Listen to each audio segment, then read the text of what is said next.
धाम यार कितना अच्छा सुनते हैं ये लोग।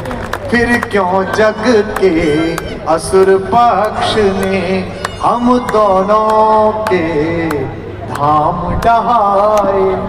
जो लोग अयोध्या जी ना गए हों, मैं उन्हें अपनी आंख से अयोध्या दिखा रहा हूँ। पिछले साल भी मौजूद था, इस साल भी वहीं से आया हूँ 4 दिन कार्यक्रम करके। इस गीत के समापन पर मुझे महसूस कराना कि आप सुन रहे थे। फिर क्यों जग के असुर पक्ष ने हम दोनों के धाम डहाए। गुस्से से, खुशी से पागल होकर नृत्य करना अगली पंक्तियों पर।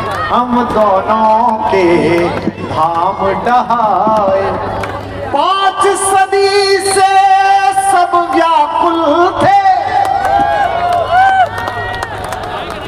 5 सदी से सब व्याकुल थे। तुम उनके दुख में आकुल थे। आज उन्हीं प्रभु के प्यारों ने, आज उन्हीं प्रभु के प्यारों ने कैसी अवध सजाई। चलो अब लौट चले रघुराई, चलो अब चलो अब, चलो अब। और गाओ।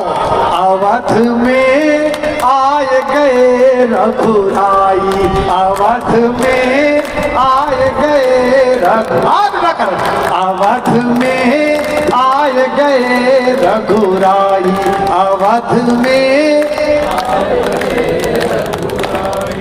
नाच रही है दुनिया सारी, नाच रही है दुनिया सारी। नाचे तीनों भाई, अवध में आए गए रघुराई, अवध में। पीछे वालों। अवध में आए गए रघुराई, अवध में आए गए रघुराई, अवध में आए गए रघुराई, अवध में। बोल सियावर रामचंद्र। क्या बढ़िया सुना आपने। मेरा मन तो था कि मैं यही विराम कर दूं, लेकिन आपने इतना अच्छा सुना है, मेरा मन कर रहा है कि एक गीत में आपको और सुना। थोड़ी तालियां आपकी कमजोर थी, तालियां बजा के बताइए, एक गीत और सुनाता। अच्छा देखो, मैं तो पहली बार आया हूं इतने सालों में, पर अगली बार आ जाऊं इसके लिए एक गीत सुना रहा हूं आपको। ये राम जी पर एक गीत सुनाया मैंने, एक मैं छोटे ठाकुर पर भी गीत सुना दूं, आप सब कहें तो एक कृष्ण जी पर भी गीत सुना दूं। वाह, कितने बढ़िया पुराने गीतों की मांग चल रही है। कई मांग है, मैं सब नहीं भर पाऊंगा। कोई कह रहा बांसुरी सुना दो, कोई कह रहा ये सुना दो, बहुत सारे गीत है, लेकिन एक गीत सुन लीजिए, निवेदन करता हूं। अब जरा खामोशी सुन के बताइए। अब मुझे लगने लगा कि आपके कान कविता सुन रहे हैं। जब मैं आया था मुझे लग रहा था कि कविता कम सुन रहे हैं, स्टार क्रेज में ज्यादा है जनता। लेकिन आपने जिस तरह सुनाया उससे मुझे लग गया कि यहाँ साहित्यिक समारोहों की बड़ी परंपरा है इस शहर में, इस इलाके में। लोग अच्छा सुनने वाले लोग यहाँ पर। अगले वर्ष में जब आऊंगा तो और अन्य कवि मित्रों के साथ आपके बीच हाजिरी लगेगी। एक गीत सुनिए। सुनते हैं कि 5 वनवासी लड़कों को विश्व विजेता बनाकर हस्तिनापुर का राज्य सौंपने के बाद, महासमर महाभारत को जिताने के बाद, गीता का ज्ञान देने के बाद, अपने सुदर्शन चक्र से शिशुपाल की गर्दन उतारने के बाद द्वारिकाधीश कृष्ण एक बार वापस गोकुल लौटे। ऐसी हमारे यहाँ कहानियां हैं। मैं गुजरात जाता हूं तो वहां के लोगों से कहता हूं कि हम आपको इस बात के लिए कभी क्षमा नहीं करेंगे कि हमने आपको बांसुरी बजाता हुआ कन्हैया दिया था, आपने हमें सुदर्शन चक्र चलाता हुआ द्वारिकाधीश लौटाया। ये गलत बात है। बांसुरी तो बांसुरी है, बजनी ही चाहिए। भगवान लौटे। अब जरा इसकी टिप्पणी पर आपकी तालियां मुझे बताएंगी कि आप सचमुच सुन रहे हैं कि नहीं। किसी ने राधा जी से कहा कि ओ बावरी, कन्हैया आने वाला है। तब तक राधा जी की आंखें चली गई थी, हल्का हल्का दिखता था। दिन भर कृष्ण के नाम की माला फेरती थी और दूसरे हाथ में कृष्ण की दी हुई बांसुरी रखती थी, कभी नीचे नहीं रखती थी। कोई कहता था कि माँ इस बांसुरी को नीचे क्यों नहीं रखती हो, तो कहती थी नहीं, या मुरली मुरली धर के अधरा न धरी अधरा न धरूंगी, ये उनके होठों पर रखी हुई से जमीन में नहीं रखूंगी, हाथ में ही रखूंगी सब। अच्छा सुना यार, बहुत अच्छा सुना। अब मैं जानता हूं कि महिलाओं का बहुत स्नेह आशीर्वाद मिलेगा इस कविता पर, आप सबका भी। तो किसी ने राधा से कहा कि कन्हैया आने वाला, राधिका चुप रही। फिर वो दिन भी आ गया मेले का, जब कृष्ण पधारे।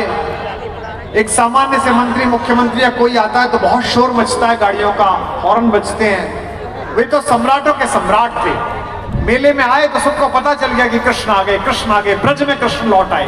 लोग रोने लगे। एक सखी भागते भागते राधा के कुटिया तक गई और कहा, राधिका, कन्हैया आ गया। राधा फिर भी चुप रही। ध्यान से सुनना, 100% मेरी तरफ ध्यान करके। फिर कृष्ण कपकपाते हुए होठों और सहमे हुए कदमों से राधा की कुटिया के पास तक पहुंचे। एक सखी भागती हुई गई और कहा, राधा, तेरी कुटिया पर कन्हैया आ गया। राधा फिर चुप रही। दरवाजे पर खड़े होकर कृष्ण ने देखा अपनी प्रेमिका को, जिसे छोड़कर वो चले गए थे द्वारिका। उनकी आंख भर आई। राधा की सबसे प्रिय सखी विशाखा ने राधा के कान में कहा, ओ राधिका, जिसके लिए तू पागल है वो तेरा बावरा आ गया, कन्हैया आ गया। राधा ने जो उत्तर दिया उस पर सबके हाथ खुलेंगे तो मैं मानूंगा कि आपने मुझे अनुमति दी कविता पढ़ने की। राधा ने कहा, अभी जगत पर आया है, बाह पर आ जाएगा तो मान लूंगी क्या आ गया।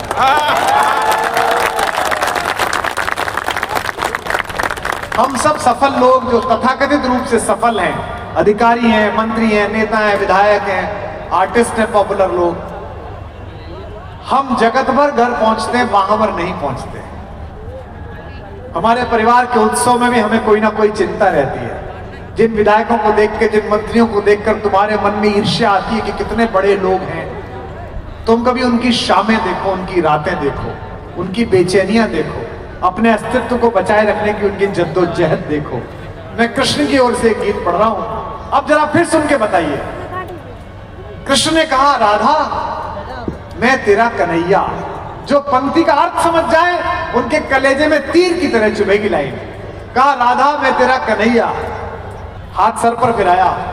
फिर राधा ने उत्तर दिया, हाँ द्वारिकाधीश, मैंने यही सोचकर तुम्हारे सर पर हाथ फिराया था कि मोर पंखों से मेरा हाथ टकराएगा, लेकिन सम्राट के सोने के बने हुए मुकुट ने मेरी उंगलियां घायल कर दी। आओ द्वारिकाधीश, तुम्हारा स्वागत। पीछे वालों सुन रहे भगवान, सुन रही है मेरी मां जगदम्बा। फिर भगवान ने उनका हाथ पकड़कर अपने हृदय पर रखा और कहा, महसूस कर इस हृदय की धड़कने, मैं तेरा कृष्ण। फिर उत्तर पर तालियां आए। राधा ने कहा, हाँ द्वारिकाधीश, मैंने तुम्हारे हृदय पर यही सोचकर हाथ रखा था कि वनफूल मेरी हथेलियों से छुएंगे, लेकिन सम्राट के गले में पड़ी हुई मणियों की माला ने मेरी हथेलियां खुरच दी। आओ, स्वागत है तुम्हारा द्वारिका। फिर हाथ पकड़ा, इसी ने तेरे केशों में मोर पंख बांधे हैं, मैं तेरा कृष्ण। इस टिप्पणी पर भी ताली ने फिर गीत शुरू करता हूं। राधिका ने कहा, हाँ द्वारिकाधीश, मैंने तुम्हारा हाथ यही सोचकर पकड़ा था कि मुरली का स्पर्श होगा, लेकिन शिशुपालों की गर्दन उड़ाने वाले तुम्हारे सुदर्शन चक्र ने तुम्हारी उंगली में गड्ढे डाल दिए हैं। आओ द्वारिकाधीश। रोते हुए कृष्ण ने कहा, मैं क्या करूं? राधा ने कहा, जाओ, महासमर महाभारत लड़ाओ, गीता का ज्ञान दो, अन्यायों की गर्दन उड़ाओ। और गीत, तो उसने कहा, ना, दुनिया को गीता सुनाओ और गीत सुनाओ। कृष्ण ने जो कहा होगा मैं कविता बना के सुना रहा हूं। मेरे जीवन की सबसे अच्छी कविता है। अगर मैं मंदिर में कभी खड़ा हूं और मुझे आरती ना आती हो तो मैं इस गीत को पढ़ के भी भगवान की पूजा कर सकता हूं। ऐसा मुझे सरस्वती ने इस गीत पर वरदान दिया है, सुनना। इसे भी गाना। कृष्ण पूछते हैं, मथुरा छूटी छूटी द्वारिका, इंद्रप्रस्थ ठुकराऊं। वहां करना अच्छा लगे तो, जब अच्छा लगे तो वहां करना। मुझे लगना चाहिए, मुझे ऐसा ना लगे अखबार वाले बैठे हैं ये खबर छापी सुबह के अखबार ने, रात भर नाची नर्तकी अंधों के दरबार में। ऐसा ना हो जाए।